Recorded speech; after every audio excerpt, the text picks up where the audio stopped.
नमस्कार दोस्तों, happy study zone में आपका स्वागत है। और आज हम करने वाले हैं बहुत ही शानदार टॉपिक जिसमें हम झारखंड की जनजाति को कंप्लीट कर रहे थे। और आज हम देखने वाले हैं झारखंड की संथाल जनजाति। झारखंड का जो जनजाति का परिचय था वो हमने कंप्लीट कर लिया था। आज संथाल जनजाति देखने वाले हैं और बहुत ही रोचक रोचक फैक्ट आपको देखने को मिलेंगे। और यहाँ से कुछ क्वेश्चन पूछे भी जा सकते हैं क्योंकि झारखंड की सबसे बड़ी जनजाति है, राइट। तो ठीक है, आज का सेशन स्टार्ट करते हैं। चलिए, तो सबसे पहले पॉइंट आपके सामने है कि झारखंड के सर्वाधिक सबसे ज्यादा प्रतिशत वाला या जनसंख्या वाला जो जनजाति है वो है कौन सा? संथाल जनजाति है। ठीक है, आवाज क्लियर है? एक बार सारे लोग बता देंगे, राइट। ओके, तो पहला पॉइंट आपको ये याद रखना है। अब देखिए, संथाल जनजाति से रिलेटेड आपको ये याद रखना है कि झारखंड की नहीं बल्कि भारत की तीसरी सबसे बड़ी जनजाति है। झारखंड की तो पहली जनजाति है ही, लेकिन ये भारत की तीसरी सबसे बड़ी जनजाति है, भारत की। अब कहेंगे कि पहली और दूसरी कौन सी है, तो ये भी आपको ध्यान रखना चाहिए कि पहली और दूसरी कौन सी है। तो मैं बताऊं कि पहले आपको याद रखना है भील जनजाति, ये देखिए जेपीएससी में भी पूछा गया था। और उसके बाद दूसरी आपको याद रखना है गोंड जनजाति, गोंड जनजाति, राइट। तो भारत की पहली पूछेगा तो भील, दूसरी गोंड और तीसरी संथाल जनजाति। लेकिन ना, झारखंड की अगर बात करेंगे तो सबसे ज्यादा जो जनजाति है वो संथाल जनजाति आपको देखने को मिलेगा। और इसका प्रतिशत लगभग 35%, लेकिन एग्जैक्टली अभी आपको याद रखना है 34% के आसपास, राइट। और देखिए, थोड़ा सा अपडेटेड डाटा है तो इसे भी आप अपडेट कर लीजिएगा। ये देखिए, उरांव जनजाति की बात करेंगे तो 19.6% देखने को मिलेगा दूसरे नंबर पे। झारखंड की बात कर रहे हैं, झारखंड के संदर्भ में बात कर रहे हैं। वहीं पर तीसरी अगर बात करते हैं तो मुंडा जनजाति है जो कि 14.8% है। और हो जनजाति झारखंड की चौथी सबसे बड़ी जनजाति है। और इसकी प्रतिशत की बात करते हैं तो आपको कितना देखने को मिलेगा, तो लगभग लगभग 10.5, यानी कि आप कह सकते हैं 10.5% ये आपको हो जनजाति का देखने को मिल जाता है। बहुत ही महत्वपूर्ण है। देखिए, शुरुआत की बात करते हैं तो शुरुआत में पश्चिम बंगाल में इन्हें शवतार के नाम से जाना जाता है। शवतार के नाम से जाना जाता था। ये बहुत महत्वपूर्ण है और इसे आप नोट कर लीजिएगा क्योंकि यहाँ से आपको क्वेश्चन रहेगा। और मैं बताऊं कि आपको ये एमसीक्यूज ऑनलाइन जो है ना, जो भी कोर्स परचेज किए हुए हैं उनको दिख रहा होगा, वो अटेम्प्ट कर लें प्लीज, ठीक है। तो वो सारे लोग अटेम्प्ट कर लीजिएगा, मैंने वहां पर दे दिया था आपको, राइट। चलिए, तो आपने देख लिया यहाँ पर। ओके, अब नेक्स्ट बढ़ते हैं गाइस। और नेक्स्ट आपके सामने है कि संकेंद्रण आपको कहाँ पर देखने को मिलेगा, यानी कि ज्यादातर ये कहाँ पर आपको देखने को मिल जाते हैं, तो उत्तर पूर्वी संथाल परगना वाले क्षेत्र में आपको देखने को मिल जाएगा। अगर मैं इस तरह से झारखंड का मैप बना लूं, इस तरीके से झारखंड का मैप, तो आपको पता लगेगा कि संथाल परगना के जो उत्तर पूर्वी भाग है, ये वाला पार्ट जो आपको दिखाई देता है, इसमें ज्यादातर आपको जो है वो संथाल जनजाति का संकेंद्रण देखने को मिल जाएगा। संथाल जनजाति का संकेंद्रण, क्लियर। ओके, इसके अलावा और भी अगर हम पॉइंट की बात करते हैं तो ये और कहाँ कहाँ आपको मुख्यतः देखने को मिलता है, तो हजारीबाग वाले क्षेत्र में, बोकारो, चतरा, रांची, गिरिडीह, सिरभूम। लेकिन मोटा मोटी आप याद रख लीजिएगा कि ये जो संथाल परगना के उत्तर पूर्वी क्षेत्र में है, इसमें संथाल जनजाति आपको ज्यादा देखने को मिलेगा। अब एक चीज बताइएगा कि संथाल परगना को और किस किस नाम से जाना जाता है। एक तो याद रखिएगा कि नरीखंड के नाम से जाना जाता है, संथाल परगना को नरीखंड के नाम से जाना जाता है। इसके अलावा बात करेंगे तो कांक जोल के नाम से भी इसे जाना गया है, कांक जोल के नाम से भी जाना गया है।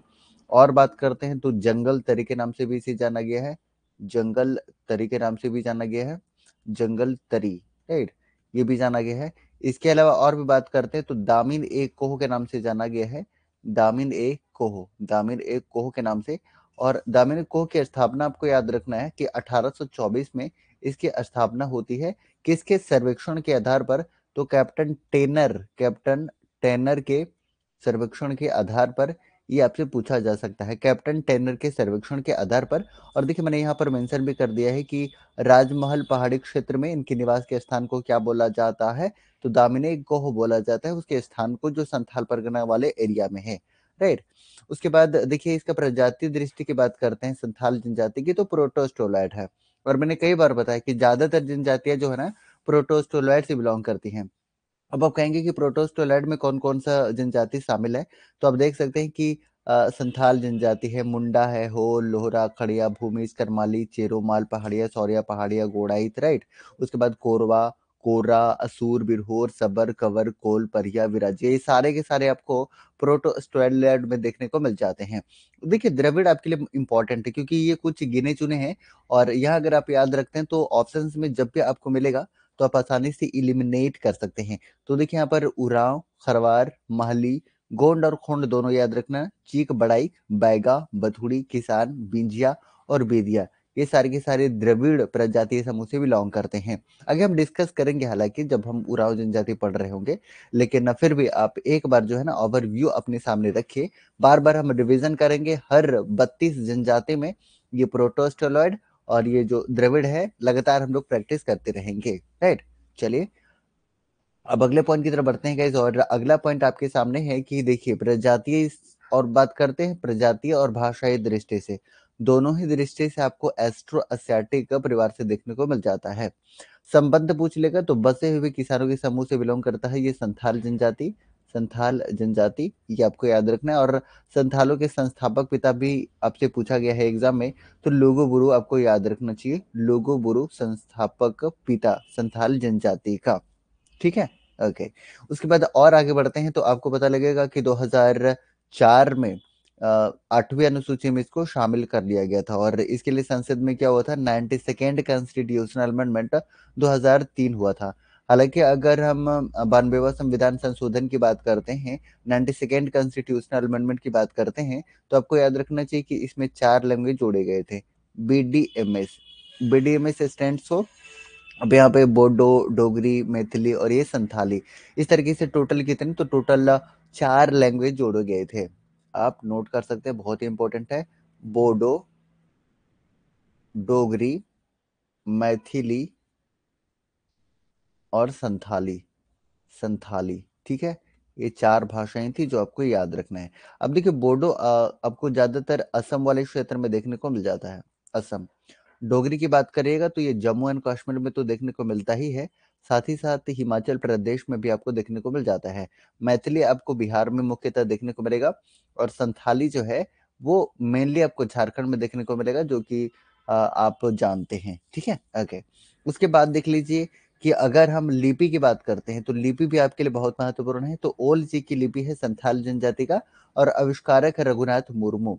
और रघुनाथ मुर्मू ने कब, तो 1941 में जो है वो ओल जी की लिपि का आविष्कार किया था। रघुनाथ मुर्मू से रिलेटेड और एक फैक्ट याद रख लीजिएगा कि संथाल जनजाति की जो प्रथम साहित्यिक नाटक है ना, प्रथम साहित्यिक नाटक ये भी इन्होंने ही लिखा था। नाम क्या था, विद्युत चांदन था, विद्युत चांदन, ये भी आप ध्यान रख सकते हैं। अब देखिए और लिपि की अगर हम बात करते हैं तो हो जनजाति की हम लिपि देखेंगे, इसके अलावा उरांव जनजाति की लिपि देखेंगे, है ना, कुड़ुक आप कह सकते हैं। तो उरांव जनजाति की लिपि आप क्या कह सकते हैं बताइए, आप कह सकते हैं तोलोंग सिक्की, तोलोंग सिक्की, ये आपका कुड़ुक भाषा का है, कुड़ुक, कुड़ुक भाषा का आपको याद रखना बहुत ही इंपॉर्टेंट है, ठीक है। चलिए, तो हो जनजाति का आपको याद रखना है, लिपि कौन सा है बताइए, कौन सा है, सभी कोई बता सकते हैं, फटाफट से जितने भी लोग हैं आंसर करने की कोशिश कर सकते हैं, बताइए। तो हो जनजाति का आपको याद रखना है कि बारंग चीती, ठीक है, बारंग चीती आपको याद रखना बहुत ही महत्वपूर्ण है, बारंग चीती, बारंग चीती, बारंग चीती। अब देखिए इसके वर्ण और वर्ग भी आपको याद रखना है क्योंकि आपको ये भी एमसीक्यूज में देखने को मिलेगा। तो सबसे पहले किसको, किसको याद रख लीजिएगा, राजा, उसके बाद मुर्मू हंड ये पुजारी, और सोरेन हंड जो है वो सिपाही, और मरुडी हंड जो है वो कृषक। ये भी आपके लिए इंपॉर्टेंट पॉइंट रहेगा और याद करेंगे इसको क्योंकि एग्जाम में आपको देखने को मिलता है। और मैंने आपको बताया है कि जब भी आप ये देखते हैं झारखंड दरोगा के लिए सर, झारखंड दरोगा भी आपको देखने को मिलेगा, ठीक है। चलिए इसके ऊपर हम बाद में बात करेंगे, लेकिन अब फिलहाल हम बात कर रहे हैं कि यहाँ पर जो वर्ग है, जो हंड है, हंड करके आपसे आएगा एग्जाम में, तो हंड आपको याद रखना है सबसे पहले राजा का। देखिए राजा का आप कैसे याद रख सकते हैं, किसको, किसको, अब किसी भी तरह का प्रॉब्लम होगा तो किसको बताएंगे, तो राजा को बताएंगे, ऐसे को रिलेट करके आप चीजों को याद रख सकते हैं। मुर्मू, मुर्मू, मुर्मू ये पुजारी, मुर्मू पुजारी, ठीक है, नाम से पता लग रहा है कि आप इसको आसानी से ये कर सकते हैं। स से सिपाही और स से सोरेन, तो ये भी आसानी से याद रह जाएगा आपको, मरूडी, मरूडी। अब देखिए किसान रात दिन खटता है, मेहनत करता है, तो बिल्कुल शाम में थका हारा मतलब मरा टाइप का, मतलब थोड़ा सा सुस्त कंडीशन में दिखाई देता है ना, तो आप ऐसे कोरिलेट करके ये कह सकते हैं कि मरूडी जो होगा वो कृषक हो जाएगा। ठीक है, चलिए। तो आपको याद रखना क्या है कि हंड जो होता है वो एक तरह का वर्ग होता है, एक तरह का क्लास होता है। क्लासिफाइड करते हैं इसको चार हंड में, किसको, मुर्मू, सोरेन, मरूडी। और आप जैसे भी करके इसको याद रख सकते हैं, याद कर लीजिएगा, बहुत ही महत्वपूर्ण है। अब देखिए अगर हम बात कर रहे हैं गोत्र की, तो गोत्र जो होता है उसे किली के नाम से भी जाना जाता है। और संथाल जनजाति में आपको 12 गोत्र देखने को मिल जाते हैं। कितना? 12 गोत्र आपको संथाल जनजाति में देखने को मिल जाते हैं।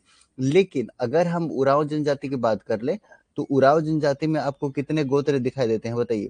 उरांव जनजाति में आपको टोटल 14 गोत्र देखने को मिलते हैं। उरांव जनजाति जब हम पढ़ रहे होंगे तो आपको हम बता रहे होंगे।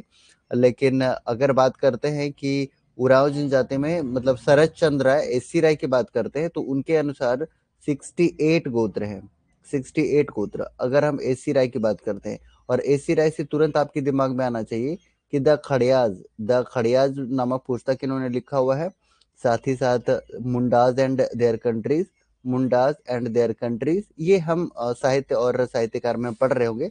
बस थोड़ी सी चर्चा यहाँ पर आई इसलिए मैंने यहाँ पर डिस्कस कर दिया है। इसके अलावा बात कर रहे हैं तो उपगोत्र यानी कि खूंट, खूंट मतलब जानते हैं परिवार, खूंट मतलब क्या होता है गाइस? परिवार होता है। और इसकी टोटल संख्या याद रखना बेहद आसान है, क्योंकि 12 का स्क्वायर क्या होता है, 12 का वर्ग क्या होता है, तो आप कहेंगे कि 144 होता है। तो आप आसानी से याद भी रख सकते हैं कि टोटल उपगोत्रों की संख्या जो होती है वो 144 होती है, यानी कि इसी के 12 का स्क्वायर होता है, राइट। ये आपको ध्यान रखना है, मैंने आपको कई बार बताया है। अब देखिए जो उसके प्रतीक चिन्ह होते हैं, एक चीज और आपको ध्यान रखना है कि गोत्र के जो प्रतीक चिन्ह होते हैं ना, प्रतीक चिन्ह होते हैं, प्रतीक चिन्ह आपको ये दिखाई दे रहा होगा। जैसे मरंडी की बात करते हैं तो मरडा घास है, हंसदा, तो ये प्राणी का नाम हो सकता है, ये किसी भी पदार्थ का नाम हो सकता है, राइट। ये किसी भी तरीके का नाम हो सकता है, वृक्ष का नाम हो सकता है, राइट।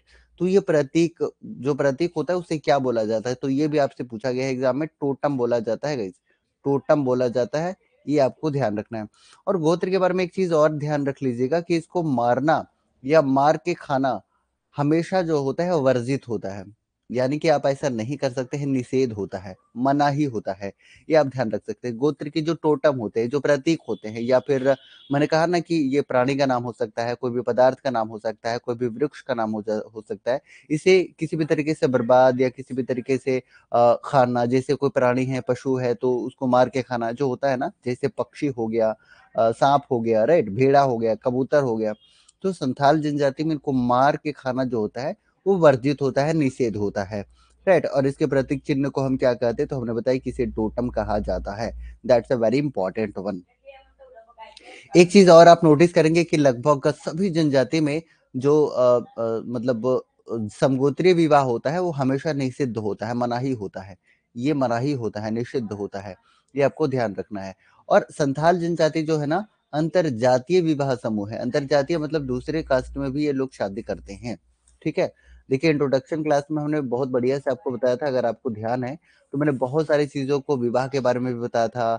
और यहाँ पे इंट्रोडक्शन वाला क्लास आप लोग देख लीजिएगा, अगर नहीं देखे ना, तो यहाँ से हमने बहुत सारी चीजों को बहुत ही डिटेल एक्सप्लेनेशन के साथ में चीजें बताई थी। और आपको याद रखना, देखिए मैंने यहाँ भी बताया था कि गोत्र का जो प्रतीक या गोत्र चिन्ह होता है उसे हम क्या कहते हैं? तो टोटम कहते हैं। ये देखिए हमने बताया था आपको, अगर आपको ध्यान आ रहा है, राइट। और ये प्राणी का नाम हो सकता है, वृक्ष हो सकता है, पदार्थ हो सकता है, और जिसे हानि पहुंचाना सामाजिक नियमों के विरुद्ध होता है या फिर वर्जित होता है, ये हमने आपको बताया था। और एक चीज और ध्यान रख लीजिएगा कि गोत्र को ना किल्ली के नाम से, कुंदा के नाम से और पारी के नाम से भी जाना जाता है। बहुत महत्वपूर्ण है, नोट करिए जरा। किल्ली के नाम से, कुंदा के नाम से और पारी के नाम से, तीनों नाम से हम क्या जानते हैं? गोत्र को जानते हैं। और ये आपके लिए इंपॉर्टेंट हो जाता है। ठीक है, ओके। अब संथाल जनजाति में आपको याद रखना है कि बाल विवाह का प्रचलन नहीं है। ये आपको क्वेश्चन में देखने को मिलेगा आगे, तो आप इसे ध्यान रख लीजिएगा कि इसमें जो बाल विवाह होता है वो निषिद्ध होता है, यानी कि इसमें प्रचलन नहीं होता है। ये आपको ध्यान रखना और बहुत ही महत्वपूर्ण है। अब देखिए अगला जो पॉइंट आपके सामने है विवाह के प्रकार। इसमें बहुत सारे विवाह के प्रकार आपको देखने को मिलते हैं, लेकिन जो मध्यस्थता से होता है, जो दोनों के बीच बैठ के मध्यस्थता से किया जाता है, किरिंग बापला आपके लिए बहुत बहुत सुपर इंपॉर्टेंट होता है क्योंकि हमेशा आपसे एग्जाम में जो संथाल जनजाति से रिलेटेड पूछा जाता है। देखिए बापला मतलब होता है विवाह, बापला मतलब विवाह होता है, ये आपको ध्यान रखना है। बापला मतलब विवाह। और जो किरिंग बापला होता है, जो कि दोनों के बीच में आप ये कहते हैं ना कि अगुआ, अगुआ इसमें होता है, एक अगुआ जिसको आप मध्यस्थता कह रहे हैं। तो अगुआ के द्वारा जो शादी होती है उसे किरिंग बापला कहते हैं। ये आपके लिए इंपॉर्टेंट है। उसके बाद टूनकी दीपिल बापला आपके लिए इंपॉर्टेंट है। ये गरीब परिवार में ज्यादा प्रचलित है। ऐसे करके आपसे पूछेगा कि गरीब परिवारों में कौन सा ज्यादा प्रचलित है, तो टूनकी दीपिल बापला आपको याद रखना है। और कन्या को कन्या को वर के घर लाकर सिंदूर दान करके विवाह किया जाता है, सिंदूर दान करके विवाह किया जाता है। अच्छा एक चीज और हमने विवाह से रिलेटेड बताया था, अगर आपको याद है, क्या बताया था बताइए। मैंने एक चीज बताया था कि विवाह से पूर्व सगाई कौन से जनजाति में आपको देखने को मिलता है, ये हमने आपको बताया था। बताइए।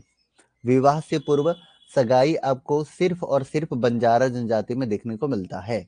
बंजारा जनजाति में देखने को मिलता है, जो आपको याद रखना था। और क्या हमने बताया था कि सिंदूर दान लगभग लगभग सारे जनजाति में प्रचलित है, ये आपको ध्यान रखना है।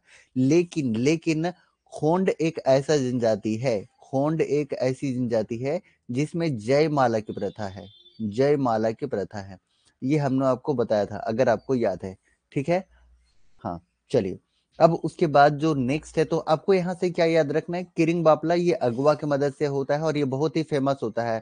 संथाल जनजाति में अगर सबसे पॉपुलर है तो यही है, किरिंग बापला बहुत ज्यादा पॉपुलर है। और टूनकी विवाह ये गरीब परिवार में प्रचलित ज्यादातर है, सिंदूर दान करके लगभग सभी में। लेकिन खोंड एक ऐसी जनजाति है जिसमें जयमाला की प्रथा पाई जाती है। और विवाह से पूर्व सगाई की बात करते हैं तो केवल बंजारा जनजाति में आपको देखने को मिलता है। ये भी आप थोड़ा सा नोट कर लीजिएगा, that's a very important one. उसके बाद धरती जवाई बापला की बात करते हैं तो विवाह के बाद जमाई को यानी कि दामाद को घर जवाई बनाकर रखना। देखिए जमाई आप पकड़ लेंगे तो इसमें नहीं लगता है कि इसमें आपको एक्स्ट्रा मेहनत करने की आवश्यकता है, तो ये आप कर लीजिएगा। अपगिरी बापला में क्या होता है कि लड़का लड़की में प्रेम हो जाने के बाद पंचायत की सहमति से विवाह हो जाती है।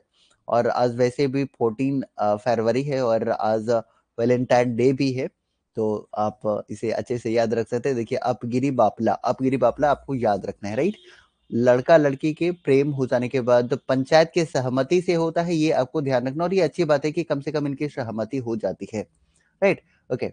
उसके बाद इतूत बाबला, ये भी कई बार आपके एग्जाम में डायरेक्टली देखने को मिला है, तो आप इसे भी एक बार हाईलाइट कर लीजिएगा कि इतूत बाबला की बात करते हैं तो पसंद के लड़के से विवाह की अनुमति नहीं मिलने पर लड़के द्वारा लड़की को सिंदूर लगाकर विवाह किया जाता है। देखिए अपगिरी में हम क्या देख रहे थे कि एटलीस्ट यहाँ पर संसद की सहमति मिल जा रही थी बाद में, राइट।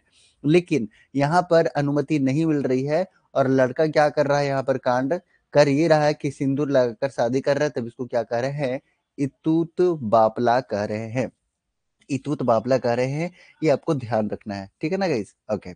उसके बाद निर्बोलक, निर्बोलक आपको ध्यान रखना है कि निर्बोलक की बात करते हैं तो लड़की द्वारा हठ पूर्वक लड़की क्या कर रही है, जबरदस्ती कर रही है पसंद के लड़के के घर रहना और बाद में पंचायत के माध्यम से विवाह शादी, राइट। तो देखिए यहाँ पर भी पंचायत के माध्यम से सहमति बन जा रही है, लेकिन लड़की यहाँ पर जबरदस्ती लड़के के घर में रहकर बाद में फिर शादी हो रही है।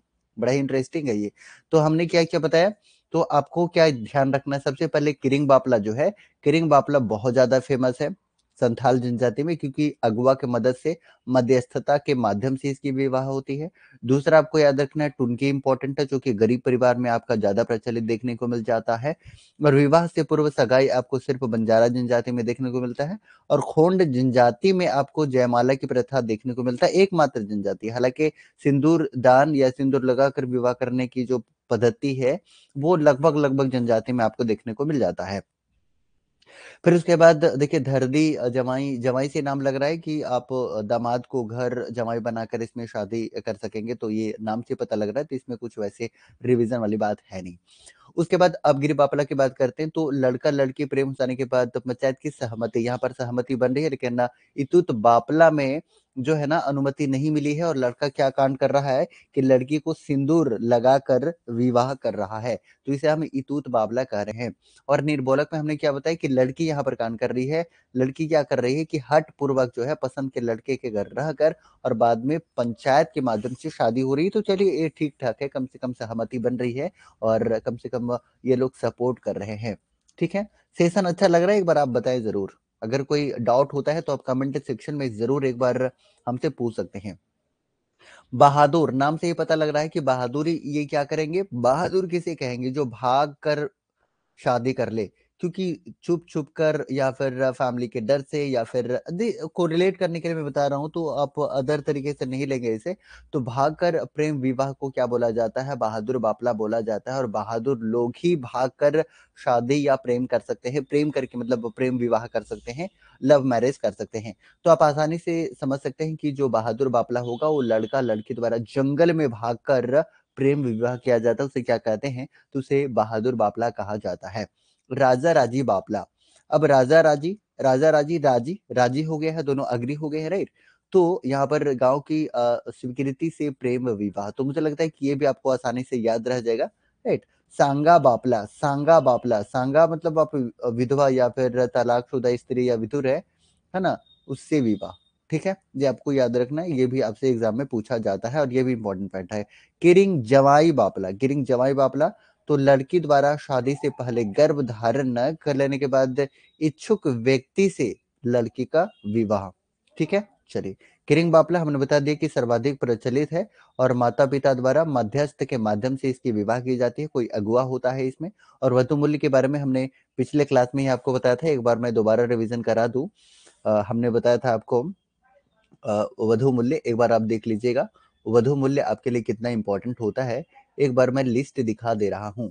देखिए वधु मूल्य के बारे में हमने वहां भी बताया था कि यहाँ पर जो है ना, ये वर पक्ष के द्वारा वधु पक्ष को दिया जाता है, वधु पक्ष को याद रख लीजिएगा, वर पक्ष के द्वारा वधु पक्ष को दिया जाता है। और संथाल जनजाति में आपको पोन देखने को मिलता है, पोन, राइट। संथाल जनजाति के अलावा हालांकि करमाली जनजाति में अलग से आपको हड़ुआ देखने को मिलता है, आगे मैं बता रहूंगा। हड़ुआ, हड़ुआ ये आपको याद रखना है, बहुत ही महत्वपूर्ण है, राइट। चलिए, तो देख लीजिए और भी हम एक साथ रिवीजन कर लेते हैं। तो कोरी गोनोंग या गोनोंग टका आपको मुंडा जनजाति में देखने को मिल जाता है। पोटे, पोटे आपको सबर और कोल में देखने को मिल जाता है। अब देखिए डाली से रिलेटेड तीन चीज याद रख लीजिएगा।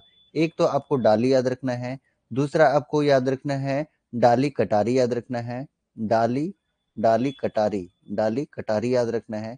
और एक आपको क्या याद रखना पड़ेगा, एक आपको याद रखना होगा, क्या बताइए, डाली टका, डाली टका आपको याद रखना है, डाली टका, डाली टका, ये सारे के सारे जो है वो डाली से रिलेटेड है। तो सबसे पहले डाली अगर आपसे पूछेगा तो किसान और परिया ये दोनों याद रख लीजिएगा। डाली कटारी पूछेगा तो बींजिया आपको ध्यान रखना है।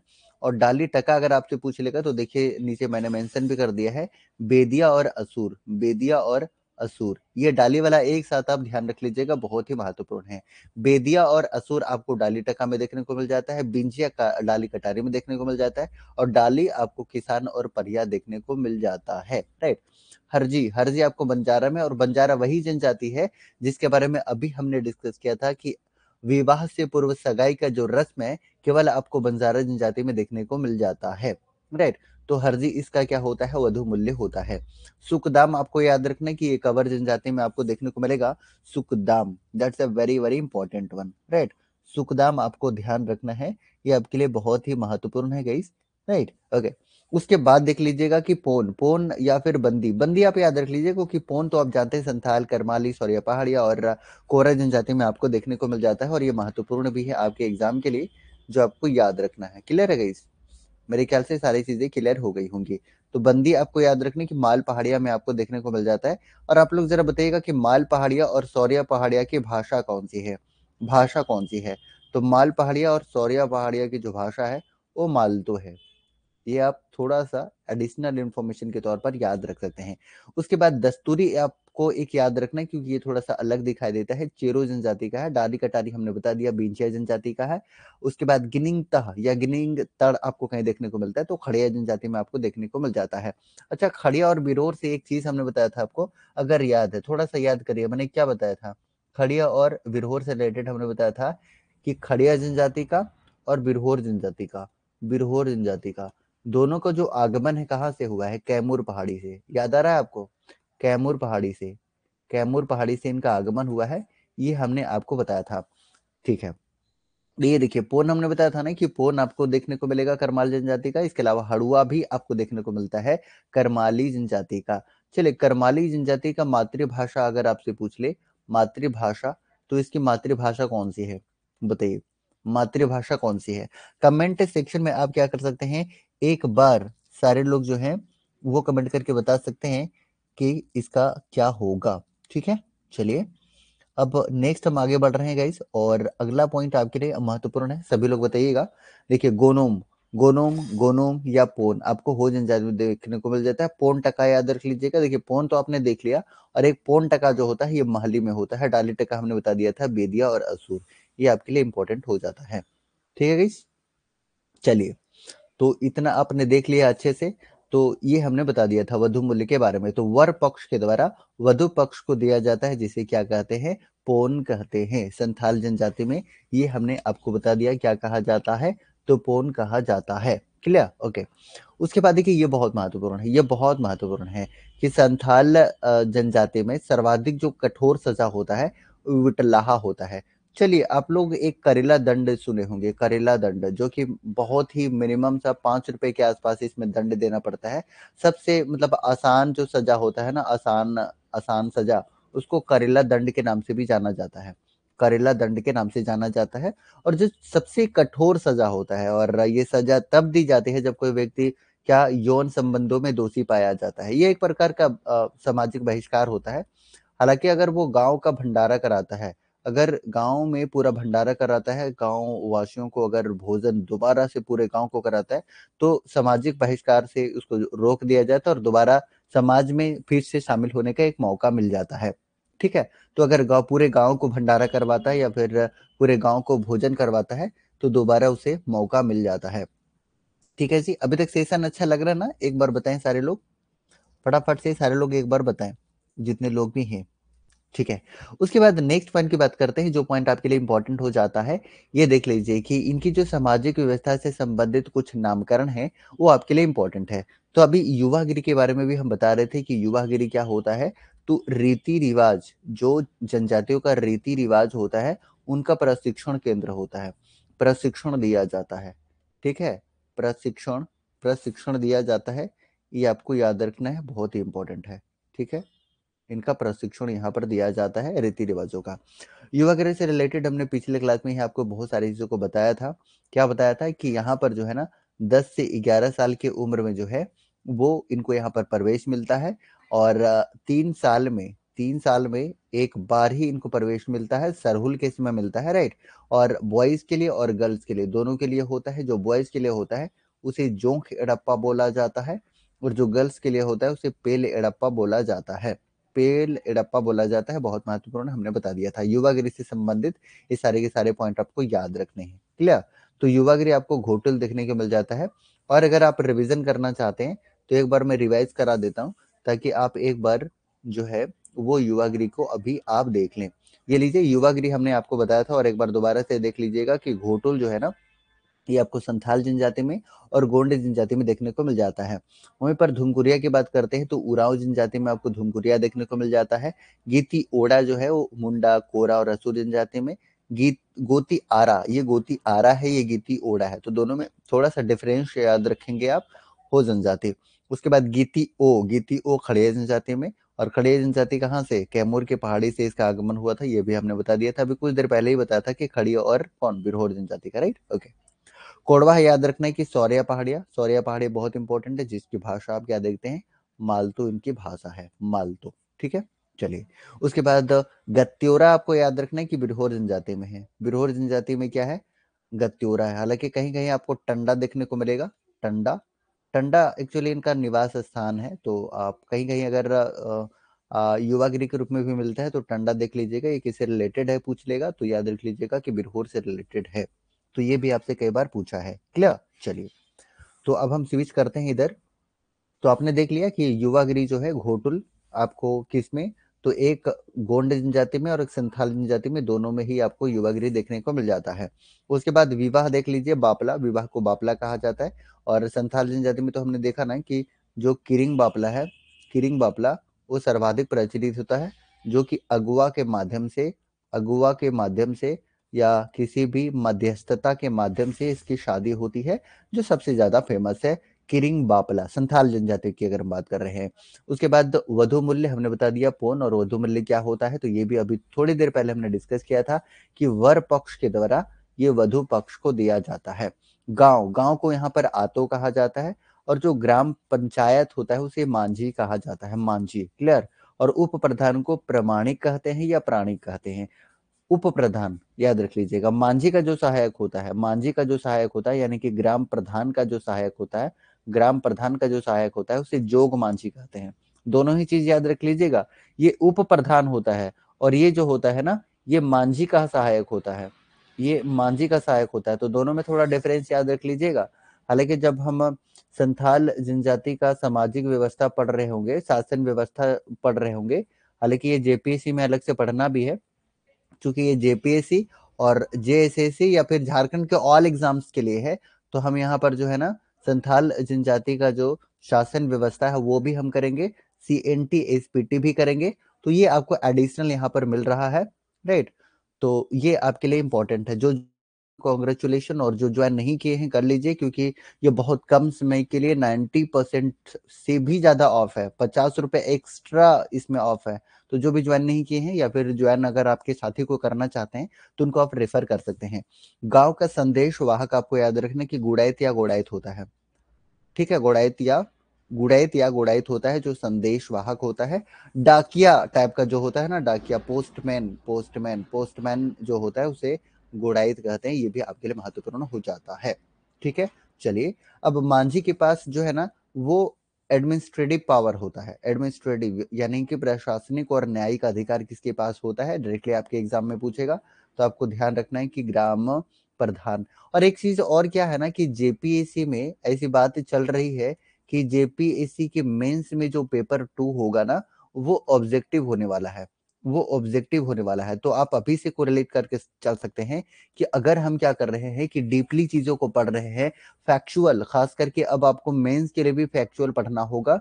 डिस्क्रिप्शन के अलावा, डिस्क्रिप्टिव के अलावा आपको क्या करना होगा, थोड़ा फैक्चुअल चीजों को भी पढ़ना होगा। तो यहाँ पर आपका ये बहुत हेल्प करने वाला है। मांझी थान में संथाल गांव की पंचायत की बैठकें होती हैं। कहाँ पर? तो ऐसे पूछेगा आपसे कि जो गांव की पंचायतें होती है वो कहाँ पर होती है, तो मांझी थान में होती है। या फिर मांझी थान क्या होता है, तो मांझी थान वह स्थान होता है जहाँ पर गांव की पंचायतें बैठती हैं। ऐसे करके दोनों चीज आप ध्यान रख सकते हैं। अब देखिए, मांझी थान से रिलेटेड एक इंपॉर्टेंट फैक्ट आपको याद रख लेना है, इसको आप इंपॉर्टेंट मार्क कर सकते हैं। और इंपॉर्टेंट फैक्ट ये है कि महिलाओं का जाना बिल्कुल वर्जित होता है, आप यहाँ पर नहीं जा सकते अगर आप महिला हैं। फीमेल को जाना मांझी थान में बिल्कुल वर्जित होता है, ठीक है? अब उसके बाद त्योहारों की जो शुरुआत होती है, फेस्टिवल की स्टार्टिंग होता है, वो आषाढ़ माह में होता है, आषाढ़ माह में, ठीक है? आषाढ़ माह में। चलिए आगे, अब देखिए यहाँ पर कुछ प्रमुख जो है ना संथालों के प्रमुख त्योहार, ठीक है? प्रमुख त्योहार देख लीजिए, यहाँ से भी त्योहार से भी रिलेटेड आपसे प्रश्न पूछ लेता है। तो बा परब, देखिए बा परब संथाल जनजाति में जो है ना सरहुल को बा के नाम से जाना जाता है। सरहुल, सरहुल के बारे में अगर हम थोड़ा सा आपको ब्रीफ करें तो आपको क्या ध्यान रखना है सरहुल से रिलेटेड। सरहुल जो है ना टोटल 4 दिन मनाया जाता है, हालांकि सोहराय 5 दिन मनाया जाता है, ये भी याद रख लीजिएगा। सोहराय पूछेगा, सोहर दिन, सरहुल 4 दिन मनाया जाता है, पहला पॉइंट याद रखना है। दूसरा कि आपको ये खड़िया जनजाति में जो है ना जंकोर के नाम से देखने को मिलेगा। क्या देखने को मिलेगा? जंकोर के नाम से, जंकोर, जंकोर। ये मुंडा या उरांव जनजाति में आपको क्या देखने को मिल जाता है, तो ये आपको खद्दी के नाम से देखने को मिलता है, खद्दी के नाम से। ये भी आप ध्यान रख लीजिएगा, ठीक है? बहुत महत्वपूर्ण है। और सरहुल कब मनाया जाता है, तो ये चैत्र माह में मनाया जाता है, चैत्र माह में मनाया जाता है। चैत्र माह के शुक्ल पक्ष के तृतीया को, याद रख लीजिएगा, तृतीया को मनाया जाता है। चैत्र माह के शुक्ल पक्ष के तृतीया को मनाया जाता है, महत्वपूर्ण है। और कर्मा के बारे में आप तो जानते हैं कि भादो माह में मनाया जाता है, भादो माह में मनाया जाता है। और भादो माह में भी कब, तो भादो माह के शुक्ल पक्ष के एकादशी को, शुक्ल पक्ष के एकादशी को मनाया जाता है। इन सारी चीजों को आपको ध्यान रखना है। तो ये सरहुल और कर्मा आप समझ गए। और संथाल जनजाति में से जो सरहुल है उसे बाबर के नाम से जानते हैं। इरोक, इरोक आपसे कई बार पूछा है कि आषाढ़ महीना में जो है वो बीज बोते समय इरोक त्योहार मनाया जाता है। तो ये आषाढ़ माह में मनाया जाता है बीज बोते समय, बहुत महत्वपूर्ण है, याद रख लीजिएगा। मैं इसे स्टार लगा दे रहा हूँ। हरियाण की बात करते हैं तो ये सावन माह में, हरियाण सावन माह में मनाया जाता है धान की हरियाली आने पर अच्छी फसल के लिए, राइट। सोहराय, सोहराय बहुत महत्वपूर्ण है, ये कार्तिक अमावस्या को दिवाली के दूसरे दिन आपको देखने को मिल जाता है, ठीक है। दिवाली के दूसरे दिन आपको देखने को मिल जाता है गाइस, कार्तिक अमावस्या के समय। और ये पशुधन से संबंधित हो ये तो होता है, यानी कि पशुओं के सम्मान में मनाया जाता है। That's a very important one. उसके बाद सकरात याद रख लीजिएगा कि पूस माह में घर परिवार के कुशलता हेतु मनाया जाता है। और माघ जो होता है वो माघ माह में गांव के ओहदेदार को आगामी वर्ष हेतु ओहदे की स्वीकृति देने के लिए। ये बस माघ से आपको आसानी से याद रह जाएगा कि बाघ माघ महीने में, सकरात पूस माह में, सोहराय कार्तिक अमावस्या को सभी को जानते हैं। हरियाण थोड़ा सा ध्यान रखना पड़ेगा। और देखिए ना, हरियाली कुछ मतलब हरियाण हरियाली से रिलेटेड है तो सावन माह भी आपको याद रह जाएगा, ठीक है। एरोक, एरोक आषाढ़ माह आपको ध्यान रखना है। और हमने बता दिया चैत माह में आपको क्या देखने को मिलेगा, सरहुल देखने को मिलेगा। कर्मा आपको भादो माह में देखने को मिलेगा। तो ये आप ध्यान रख लीजिएगा, बहुत महत्वपूर्ण है, ठीक है ना। तो ये आपके लिए महत्वपूर्ण है ये। चलिए एक और आपके सामने है बाहा। बाहा जो है ना एक तरह का होली होता है, एक तरह का होली होता है, लेकिन ये शुद्ध जल से खेली जाती है, ठीक है, शुद्ध जल से। तो बाहा के जब बारे में जब पूछेगा तो बाहा क्या हो जाएगा, शुद्ध जल हो जाएगा। देखिए याद रखना भी आसान है कि अगर आपके सामने जल है और आप उसे क्या कर रहे हैं, बहा दे रहे हैं, तो वो क्या हो जाएगा, बह जाएगा। लेकिन अगर आपके सामने कोई रंग है, जब तक उसमें पानी नहीं डालेंगे तब तक वो बहेगा नहीं। और अगर बह रहा है मतलब जल, शुद्ध जल से खेला जा रहा है, मतलब बह जा रहा है, मतलब पानी का अंश ज्यादा है, ऐसा कुछ करके कोरिलेट करके आप याद रखने के लिए ऐसा कुछ कर सकते हैं ताकि याद रह जाए आपको। तो बाहा याद रखना है कि शुद्ध जल से खेली जाने वाली होली होती है। और चित्रकला, चित्रकला आपके लिए बहुत महत्वपूर्ण है कि कॉम्बकट चित्रकला इसमें बहुत ज्यादा प्रचलित है, जिसमें विभिन्न प्रकार के बर्तन बनाए जाते हैं, बर्तन, ठीक है, कॉम्बकट चित्रकला। अब देखिए गोदना गुदवाने का प्रचलन भी रहा है। और ऐसा कहा जाता है कि पुरुष जो है अपने बाएं हाथ पर सामान्यतः सिक्के का चित्र बनाते हैं, सिक्के का चित्र यानी कि गोदना गुदवाते हैं। और बिना सिक्के के चित्र वाले पुरुष के साथ कोई लड़की शादी करना पसंद नहीं करती है, ठीक है ना। अगर सिक्के का चित्र बना हुआ है तो वो लड़की को काफी पसंद आता है और तुरंत वो क्या करती है कि पसंद करती है उस लड़के को, ठीक है। और जिस पुरुष के साथ जो है वो मतलब वो सिक्के का चित्र नहीं बना हुआ है उसके साथ ये पसंद नहीं करती हैं। देखिए ये थोड़ा सा इंपॉर्टेंट पॉइंट है कि माह को जो है ना, महीना को जो है, मंथ को है बोंगा के नाम से जाना जाता है। और इनकी जो शुरुआत होती है उसे माघ बोंगा बोला जाता है, माघ बोंगा बोला जाता है। ये देखिए सारे के सारे रिवीजन जो है ना आपको एमसीक्यूज के फॉर्म में भी देखने को मिलेंगे। और देखिए दो तरह के एमसीक्यूज होंगे आपके सामने, मैंने ऑनलाइन डाल दिया है, जो परचेज किए हैं उनको दिख रहा होगा। मैं क्लास शुरू होने से पहले ही मैंने डाल दिया था। ऑनलाइन आप अटेम्प्ट कर पाएंगे, मुश्किल से 4 से 5 मिनट लगेगा। मुझे लगता है कि मैंने 50+ एमसीक्यूज यहाँ पर इंसर्ट कर दिया है, तो आप वहां से दे सकते हैं। इसके अलावा एमसीक्यूज का एक्सप्लेनेशन भी आपको वीडियो में देखने को मिलेगा। साथ ही साथ आपको रैपिड फायर देखने को मिलेगा, जिसे अगर 45 मिनट में मैंने डील किया है एमसीक्यूज को, तो रैपिड फायर में आपको सिर्फ 4 से 5 मिनट में टोटल क्वेश्चन हो जाएंगे, क्वेश्चन आंसर ऐसे करके हो जाएगा, राइट। चले, मजा आ रहा है अभी तक, चीजें समझ आ रही हैं, इंटरेस्टिंग लग रहा है कुछ, ओके। उसके बाद धार्मिक व्यवस्था की बात कर रहे हैं तो ये जो होता है ना मुख्यतः खेतीहर होते हैं, कृषक होते हैं, सभी को जानते हैं कि जनजाति का जो मुख्य पेशा रहा है वो कहीं ना कहीं खेती से रहा है। खेती इनका मुख्य पेशा रहा है, कृषि इनका मुख्य पेशा रहा है, ये सभी को जानते हैं, राइट, ओके, एवरीवन नोज।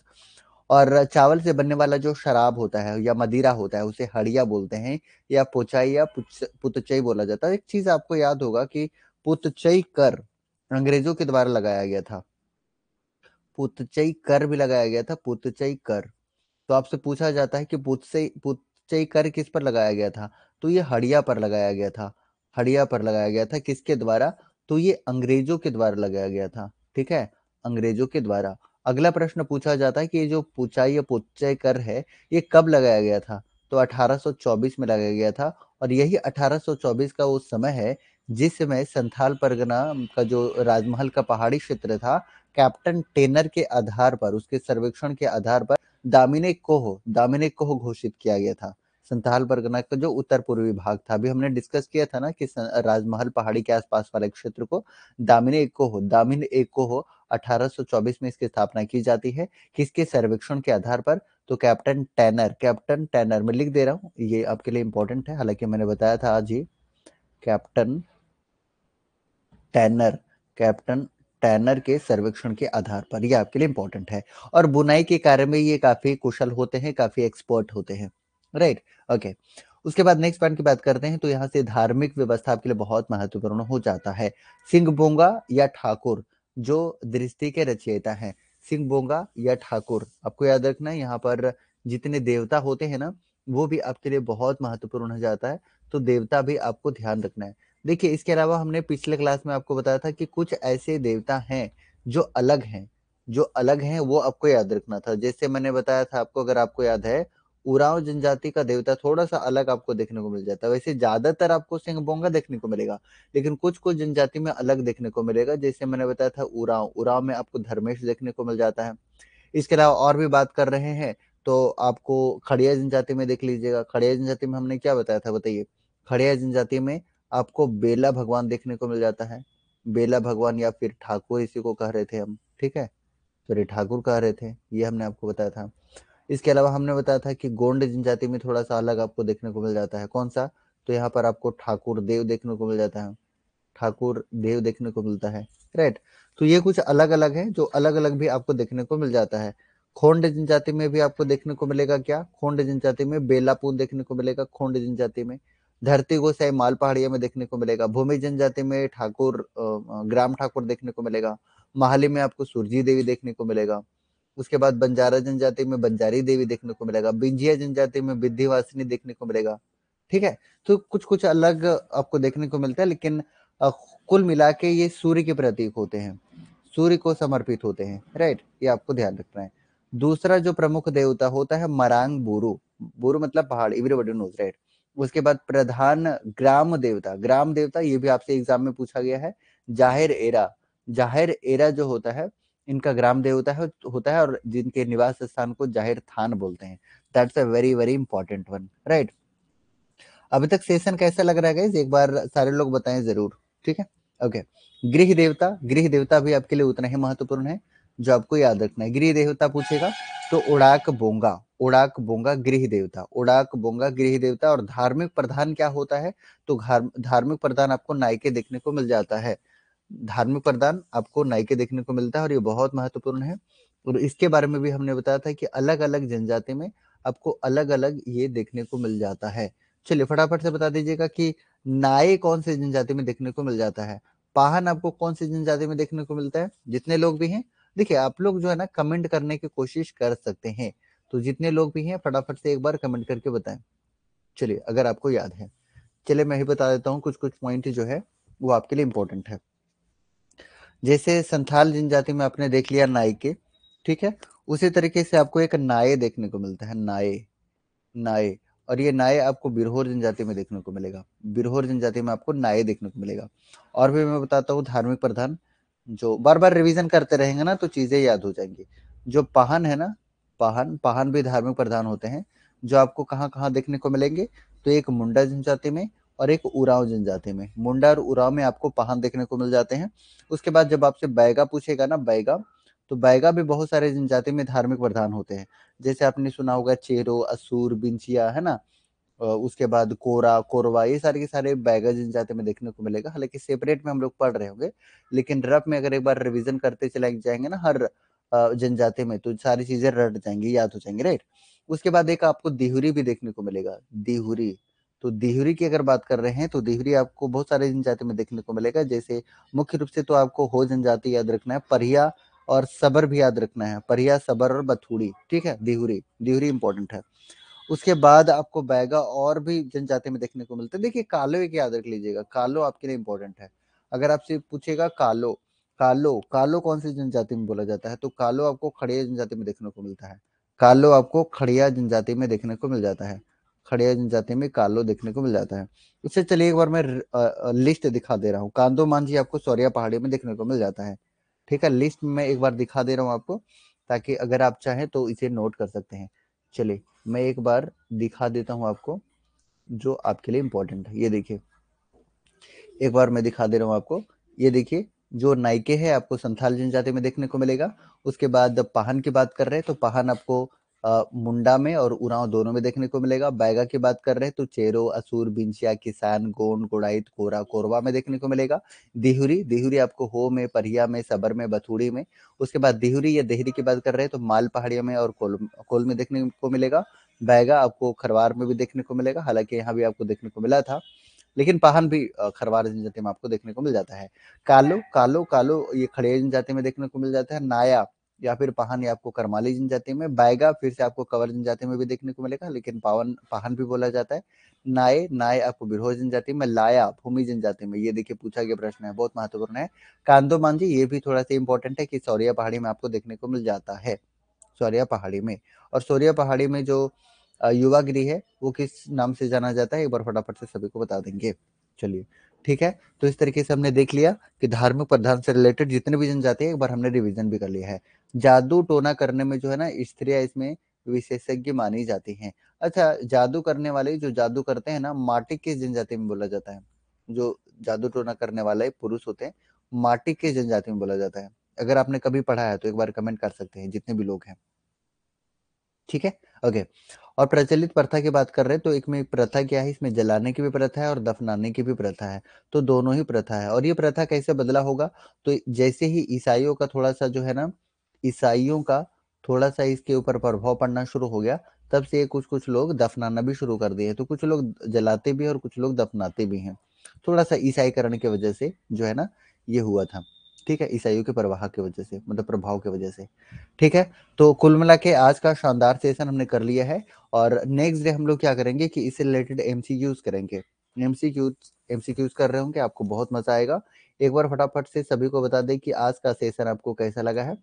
ठीक है, मैं पूछ ले रहा हूँ कि आज का सेशन कैसा लगा है, एक बार सभी लोग बता देंगे। फटाफट से पोल में पार्टिसिपेट करिएगा और सभी लोग बताइएगा कि आज का सेशन आपको कैसा लगा है। वेरी गुड लगा है या फिर गुड लगा है? एक बार सभी लोग फटाफट से, जितने भी लोग हैं, फटाफट से आप कमेंट करके बताएं, जितने भी लोग हैं। आज का सेशन आपको कैसे लगा है गाइस, ज़रूर बताएं। आपका जो सपोर्ट है और आपका जो ये पोल है, हमें थोड़ा सा उत्साह देगा और अच्छा करने का। तो एक बार पोल में आप लोग ज़रूर बताएं कि आज का ये शानदार सेशन आपको कैसा लगा है। और नेक्स्ट डे हम लोग जो है ना, इसके एमसीक्यूज करेंगे। और जो भी इनरोल नहीं किए हैं, प्लीज़ आप इनरोल कर लीजिएगा। ये ज़बरदस्त ऑफर आपके लिए है, अगर आप ज्वाइन करना चाहते हैं, अदरवाइज कोई बात नहीं। ठीक है, 100% लोगों ने वेरी गुड आंसर किया है। Thank you so much everyone, मिलते हैं नेक्स्ट क्लास में, तब तक के लिए जय हिंद।